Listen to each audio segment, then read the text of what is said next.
Halo sahabat Direktori Hukum, tahu nggak seorang advokat tidak dapat dituntut baik itu secara perdata maupun pidana.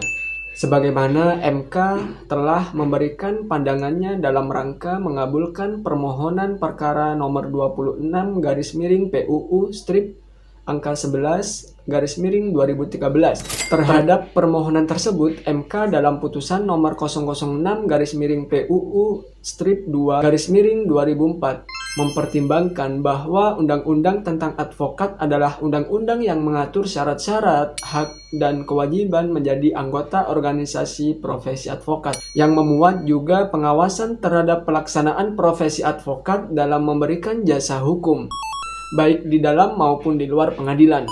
Oleh karena itu, tujuan Undang-Undang Advokat di samping melindungi advokat sebagai organisasi advokat, yang paling utama adalah melindungi masyarakat dari jasa advokat yang tidak memenuhi syarat-syarat yang sah atau dari kemungkinan penyalahgunaan jasa profesi advokat. Berdasarkan pertimbangan hukum di atas, menurut MK, antara undang-undang yang dimohonkan diuji oleh pemohon dengan Undang-Undang Nomor 16 Tahun 2011 tentang bantuan hukum, yang dijadikan salah satu argumentasi pemohon.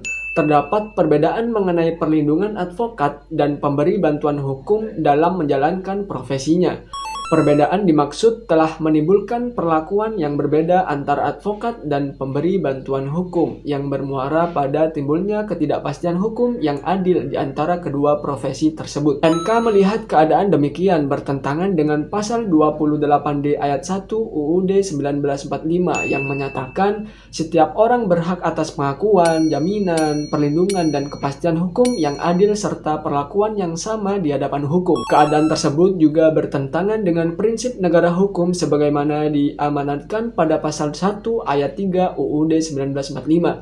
Dengan demikian, menurut MK, untuk menghindari terjadinya ketidakpastian hukum, juga untuk mewujudkan keadilan bagi kedua profesi tersebut, MK perlu menegaskan bahwa ketentuan pasal 16 Undang-Undang Advokat harus dimaknai advokat tidak dapat dituntut baik secara perdata maupun pidana dalam menjalankan tugas profesinya dengan iktikat baik untuk kepentingan pembelaan klien di dalam maupun di luar sidang pengadilan.